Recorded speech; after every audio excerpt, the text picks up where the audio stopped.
Oh, I just recorded the whole video. Actually, I didn't. I just made the whole video without having recording it. I was actually saying a lot of stuff related to the fact that I'm extremely tired at the moment, I'm exhausted, and that the mesocycle we are in is actually focused on reducing fatigue, and that I don't want to actually put too much pressure on me because with the business that I have and so on, I'm just not burning out but pretty close. And now I realize that I made some stupid mistake and I need to do this video all over again. So anyway, we're going to do it over again. So what I was explaining is I have put this. I'm going to chill a little because in terms of keeping track of everything and so on, there was too many things I want to talk about. Is the speed periodization that I have set here, which actually lead me to the goal of 130. And the body composition here. So the periodization is the most important, so we are going to start with the least one. So I see my nutritionist, and so she has some actual thing to measure body composition, which are much more accurate to the one I use, to the scale I use. And so what I find is kind of there is about 3% difference between her and mine. So here I haven't actually weighed myself because there is also the fact that I don't want to really see the what happened after I've been skiing, but I'm probably somewhere between 13 and 14%, I believe. Anyway, so when I went and see her, she said that I'm actually at 16%. So I'm nowhere near my goal of 10%. So what I'm thinking is maybe I'm going to do it over again here and here to make sure I'm losing fat and get to the 10% goal. But here is the deal. This year is not about losing fat, it's about getting stronger and reaching my speed goal. So this is just nice to have to set the right foundation for next year. If I don't, what I want to see, because here when I see with creatine, protein and so on, I haven't actually, I was able to kind of increase my strength, increase power output and so on. So I want to see if that's something that can continue, if I can still continue to lose fat while still increasing my strength and so on with consistency. If at some point I realize that no, the dieting is getting in my way of me getting faster, I will stop. So we'll see that. As I said, there is the main issue here is I need to work on my business, and one of the key elements that I don't know if that's the case, but the fact that I'm feeling exhausted and very tired at the moment is also because of financial stress. As I said, I need to make money at the moment, and so I'm working on my business to be able to do that. And so I cannot do as much training that I was doing during the first cycle. Here we were doing like 2 sessions a day, a gym session and the practice run. Here at the moment I can't. I can only do one because I need to focus on the business. Also, I'm very tired because I believe that the deload week that I should have taken, which should have been very chill, wasn't, because I was skiing, and so it didn't really allow me to recover as much. And the stress of my current situation makes that I probably have a lot of anxiety and stress because of that. So what I want here is try to consolidate everything, reduce the stress, reduce the fatigue, and chill out as much as possible to be able to step and come back to a new cycle with a fresh mind. That's kind of the absolute only goal. That's why I'm not going to put too much pressure into actually keeping track of everything with the spreadsheet, because me, when I'm overthinking things, I tend to stress more, and so on. Anyway, it's also a way for me to just relieve my stress, to not care too much at the moment of the spreadsheet. When I come back to the build and so on, we'll get back to actually keeping the spreadsheet up to date more precisely and be more precise with the training. Also here, that's why I really want to get things done with my business during those 4 weeks until the end of the master, even though I need to relax and recover. So I need to balance those two. I don't know how I'm going to do it, but I kind of because here I would want to actually do 2 sessions a day, gym work and speed and practice range. But if my business is not in the place where I want it to be and not making enough money at the moment, I will have to only do one session, and so we will have only 3 sessions per week of speed training and 3 gym sessions. And unfortunately, the volume of work will not be enough for me to actually do the dieting phase the same way I did. Because the reason I think that it was okay for me to it was good. I mean, I didn't really feel any side effect with my dieting phase here, is because I still maintain pretty high intake in terms of food, between 2,000 and 2,100 calories per day, and so instead of just lowering the intake. And so here maybe I can, because with only one session a day, I will not be able to do the same calorie deficit.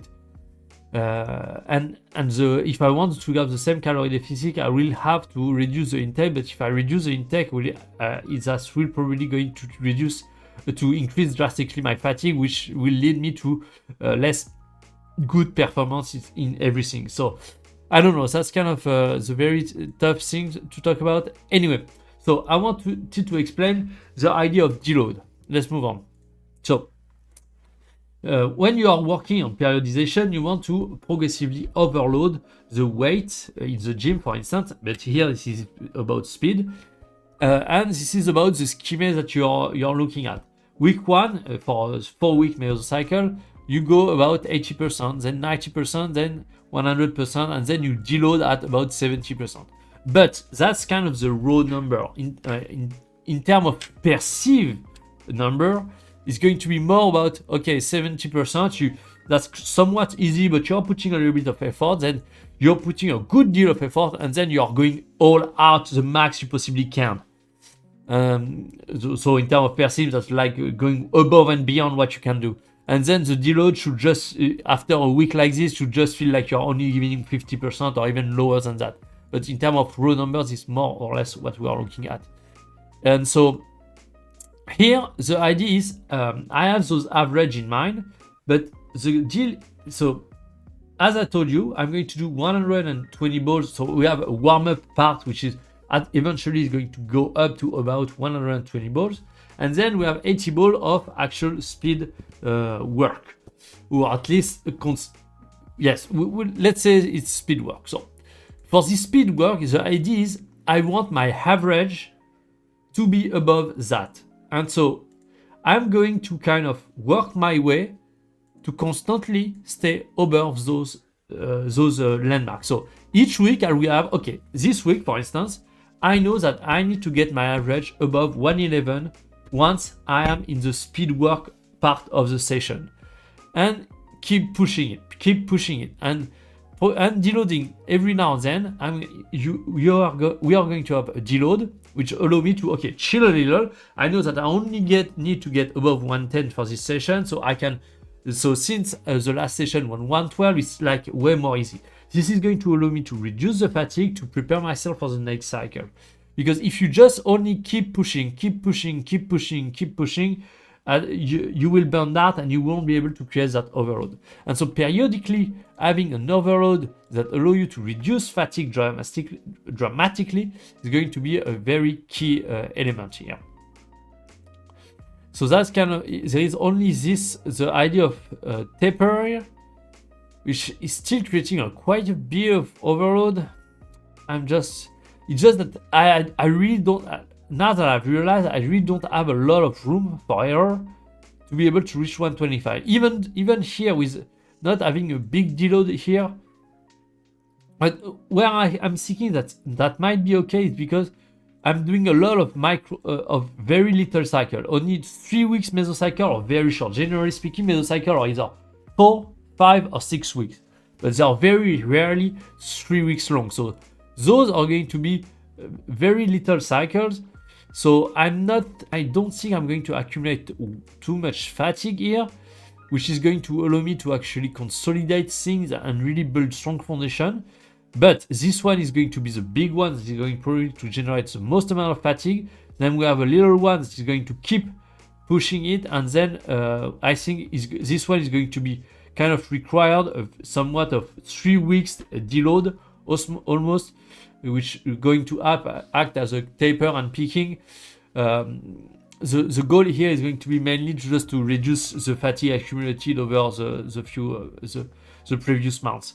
And then this is going to be kind of the final push. We have a mini cycle before the final push, which the goal is going to be able to reach 120 average for the session, which is kind of going to be a big mark here.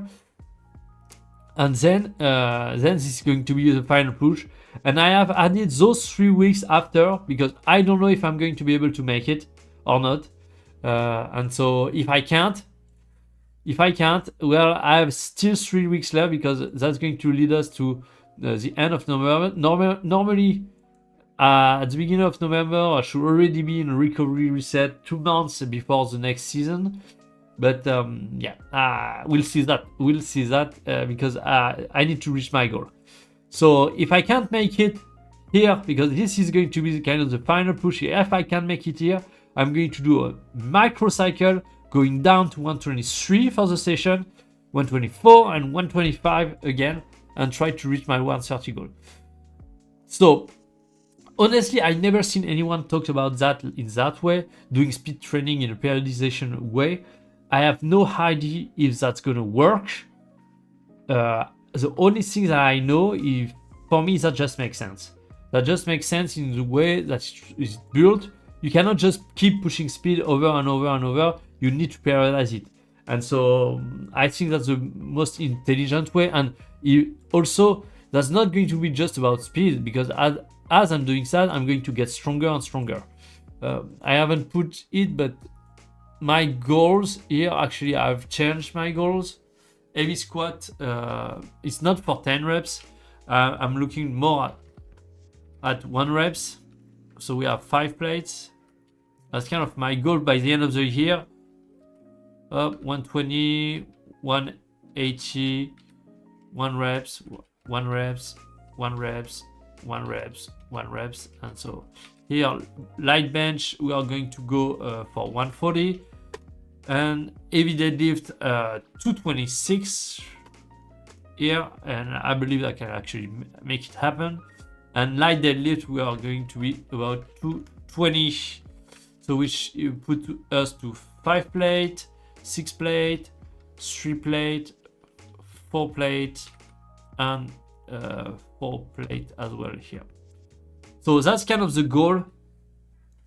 The goal in terms of strength here, and I believe that if I meet those goals, I should achieve my goal in terms of speed. So that's going to be both, increasing the strength in the gym, because there is a very strong correlation between the two.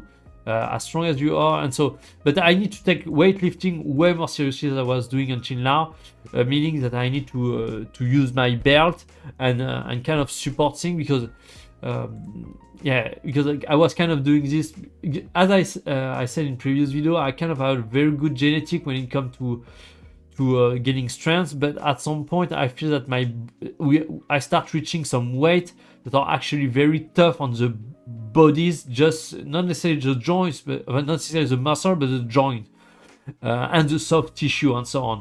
So I need to be very careful. You can increase strength to that point, but you need to be very careful, because you can hurt yourself very easily. So that's kind of the thing that so at the moment,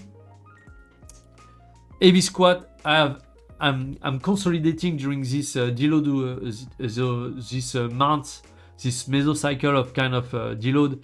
I'm consolidating at 1 reps at those numbers. So 180, which is about 4 plates for this one. Basically, I just have 1 plate left. 1 plate left. Here I'm kind of light squat at 140, 140, same 100. I've managed during the session that you saw 220 on the heavy deadlift, and actually I've made my PR at 190, but I'm going to consolidate 180 during this mesocycle, and yes, and then the idea is that this is the current mesocycle. So this is the end of cycle 1 that we've talked about. Then we have cycle 2, which is a US Open cycle 2, and then we have cycle 3. And so what I would want, because this is going to generate quite a lot of fatigue, of course. So here you see end of cycle 2, I'm consolidating at the goals that I have put. So here I want to add half a plate by the end of this cycle. So, I'm going to show you in detail. In here I want to reach my goal in terms of strength by the end of the cycle 3 and somewhere in the playoff cycle. So then I can actually stop overloading myself, because this is very important. In order to really gain speed, you need to kind of deload the work in the gym, because the work in the gym is putting a lot of pressure in terms of fatigue, and so that prevents you from gaining more speed. So what happened here, that's why here you see hypertrophy strength, and so on. And here we are going to change max strength. So that's probably going to be here, somewhere here, that I'm going to reach my goal in terms of strength, and maybe even go slightly beyond those goals. That's why I would like to reach my goal, consolidating those plates here, maybe pushing even more slightly here, like an half a plate more than what I have reached here, just to really do my strength. And then I'm going to completely stop my strength and just work on pure outreach power to actually reach my goal and focus on that. But maybe here I'm going to focus, not max strength here, I don't know, we'll see that later. Anyway, so the goal here is really so half a plate more is going to be 200 on the heavy squat. Up, it's going to be on squat actually 160 on the squat. I believe in 3 months that's doable. I believe that's doable. Then we have 200 here on the no, sorry, not 200. We have 160 on the elastic band with the bench, 120 without the bands. Then heavy deadlift is going to be 240, and in kg, of course, kilograms. And heavy deadlift that's going to be 200. That's kind of the goal, and here, then that's going to be reaching that final goal here of. So here, this is kind of the plate that I'm currently So that's kind of one less plate than that. Then this is a half a plate. This is kind of in between, and then we have the final push here. So anyway, that's kind of the thing I wanted to talk here. I had to do it again. I hope that where is my mouse? And yeah, so that's really going to be that. Even though I'm going to focus on the max, because at the end of the day I want to reach a maximum of 130. I believe the most important is the average, especially the deload average, which is about 70%. As you saw here, deload is about 70%. And so if I can be able to, this one is the most important, I believe, at least in my opinion. Here, if I can be able to do a deload, which is 70% of my power at 120, it means that I am able to do between 120 and 125 on the golf course consistently. And that is all that I'm asking for. And 130 is kind of the goal, just because for the fun, the road to 130 and so on, that's great. But at the end of the day, the goal is to be able to be long on the golf course at the speed you are swinging on the golf course, so between 70 and 90%. And so it would mean that, if I can have a deload week at 70% and being able to cruise at 120, that's, for me, it's a massive win. That's almost even greater than the 130, but I mean, because here it's kind of 125 I'm going after it. It's just that I'm doing a full session where I'm going really hard after it and trying to get my average above 125. So that's not kind of something that I'm doing on the golf course. That's something different. But yeah, because until now I was kind of okay, I had this goal and so on, but as the saying goes, a goal without a plan is just a wish. And so even though I kind of have a plan, it wasn't precise enough. And now I have a very precise roadmap, week by week basis, knowing what are the landmarks that I need to hit.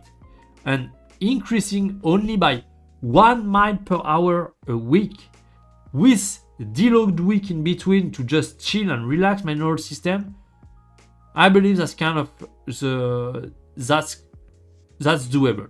I truly, it's just that I don't know how well I'm going to be able to improve. I don't know also how much the strength gain are going to. It's just that I have set it up in a way that makes sense, that follow science-based principle in order to improve. Now it's just about doing it and see if that works. And if that's actually work, I mean, we have something very solid, and I think scientifically speaking, that's something also very strong that I never seen anyone talking about in the golf world. Maybe there is people that are actually doing it, but I don't know. I never heard of it. So scientifically speaking, that makes sense. Now we are going to see if I can actually pull it off. So thanks you for watching, and I'll see you next time.